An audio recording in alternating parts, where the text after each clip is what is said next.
let's get to some price points and watches that you and I would recommend under certain price points. So starting with 10,000 rupees or below. Your picks. My pick would be the Casio Oak, the G-Shock Casio Oak, but I was pretty attracted to the black color. So that is what I recently bought. So in that category. Casio's on my list as well. This is the Casio 2100, dubbed as Casio Oak because it looks like a royal oak from AP, which would be 100, 200, 1,000 times the price. This is a watch that it became so popular in the watch enthusiast space. Yeah, and no one imagined, right? That the kind of demand it had when it launched. And Casio is just a slang, right? I don't even know the model number. So the model number is 2100. 2100, yes. You can look that up. But Casio Oak is what it's called on the street. Yeah. So they started with the black watch, then they introduced red. There are some 10, 11 colors now. Yeah, and if I remember correctly, the black was selling at a premium when it launched initially. But in India, all of these were at a discount. Yeah. I got mine at a discount in India. So I got the black and the red, then I interchanged the straps. And right now there's a black iridescent dial which looks really, really cool. But there are some 10, 11 colorways right now. These are under 10,000 rupees. Also, these are all watches that we're talking about, which if you were to wear in a room full of watch enthusiasts, everyone would understand it. Yeah. And it would be a cool watch. They would still respect you for the watch you're wearing because this watch has a story, a legacy behind it. Yeah. So Casio, I think, can be on every list possible. The other Casio for me, which is really interesting, is the F91W, which is the most basic digital thin Casio. Like when I say Casio on that watch, you imagine this is the watch I'm talking about. This is the watch I was wearing when I was in school. Yeah. And I'm still wearing it. So 1,095 rupees, 10-year battery life. Yeah. Also dubbed as the terrorist watch because a lot of terrorists use that to make time bombs. Cheap, efficient, reliable. But if you were at a really, really cool event with great single malt and cigars, like I'm going as cliche upmarket as you can think of, and you were wearing this Casio, which literally cost 1,100 rupees, again, it would be perfectly cool. It'll be perfectly cool. In fact, there are a lot of watch pages that, put pictures of, watches spotted on celebrities. Yeah.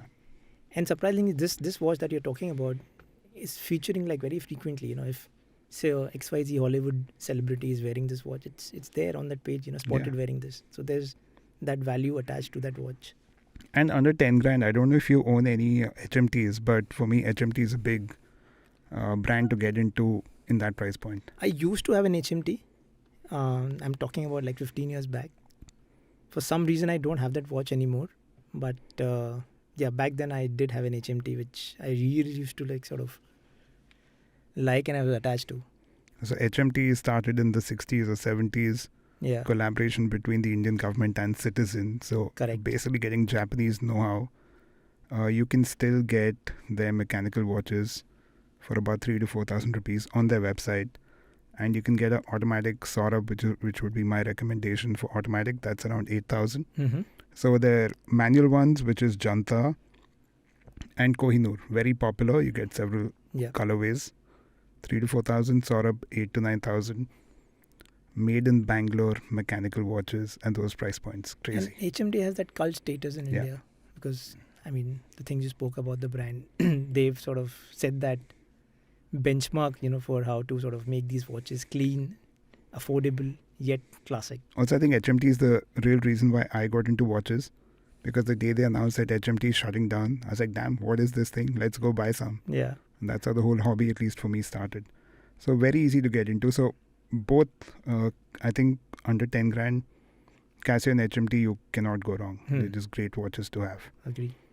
Stepping up to 20,000. I think we both unanimously picked the Timex Q thing. reissue. Yeah. That's one watch which has gotten me so many compliments, when I'm wearing it, whether it's in a picture or at an event. That watch gets all the attention for, how it looks. The size, at least for my wrist, vintage. It's so vintage. Yeah, looks classy, and like you said, it's it's in that affordable price point again. Under 20k. I think it's about 13k or something, if I'm not mistaken. Yeah, I think it goes around from 10 to 13, depending on which website, discounts and stuff like that. And also the interesting part that we discussed, the Hodinky collaborations that they've recently done. So the Hodinky collab, the new one went live yesterday. Mm-hmm. Also, whoever's listening in, Hodinky is a great resource for watches. So it's a publication and now a store. You can check out their collaboration of this Timex. But basically, Timex Q is the exact reissue of the 1979 diver watch. Quartz watch. Again, this is a great example of a quartz watch just getting cult status. Yeah. And you could be a watch collector with watches worth crores and you would want this in your collection. You would want this in your collection, yeah. So easily available on Amazon, multiple websites in the country. Several color dials. We have different color dials. You have the white dial. I have the white dial with the Pepsi bezel. So I have the blue dial with the Pepsi bezel. It's a diver watch, so that bezel can actually keep time if you're going to use it to time your dives or something else. But you cannot go wrong with the Timex Q. Just, again, it's got the most wrist time for me for the last year and a half. And so many compliments and just spectacular. Usually I'm not a big fan of bracelet watches. But when it comes to the Timex, this is one which I regularly sort of have on my wrist. It does pull my hair sometimes. Yeah. That's the downside. I can relate to that. The other thing with under 20 grand is, or I would say around 20,000, which I'm going to cheat a little bit on the budget, is the Moon's watch. If you can get it in retail, which I got. I'm right now wearing the Mission to Pluto. Yeah. So Moon's watch is something which I was also lucky to get my hands on. It's still in transit. So probably we'll talk about it once. Which one did you get? I got the Saturn. Saturn. Yeah, it's more on the brownish. The brown with the orange hands. Correct. Because I was getting some other color very easily, but I did not really want that. So I said I'd rather wait for 5 months. I'm okay with that. But I'd rather buy the watch that I want. Yeah, for roughly around 20,000 rupees, you're getting the Omega name on your wrist. Yeah. And you're getting one of the most sought out collaborations of the last 10 years in the watch industry. Yeah, and like I said, last 6 months, I think this watch released somewhere in March, April, if I'm not mistaken. It was havoc when this watch came out. Yeah, and till date... I think we both were traveling and we saw this, the display. The display, right? Yeah. I saw this display in Singapore airport at Changi 2-3 days before the launch, and I was like, what is happening here? Correct.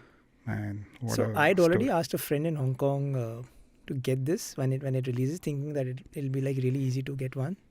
But apparently there was a stampede. So my friend said, I'm nowhere going close to that stampede. I'm like, okay, I understand. I got an intern in Hong Kong to stand in the line. Yeah. And then a stampede happened and they shut all the stores down. Yeah. But I finally got it in retail in Hong Kong. And if anyone's coming from Hong Kong or anyone's going to Hong Kong, there are a lot of people reselling the watches, but at like 1,000 rupees premium, which is fine. I wouldn't pay double for this. Yeah. This is not a watch to pay double for. Absolutely not, yeah. It does feel like a toy watch, but I think it's just a cultural artifact to have. It's interesting that when it launched, a lot of people ended up paying like 10 times the price. That I didn't understand about this. I won't do that.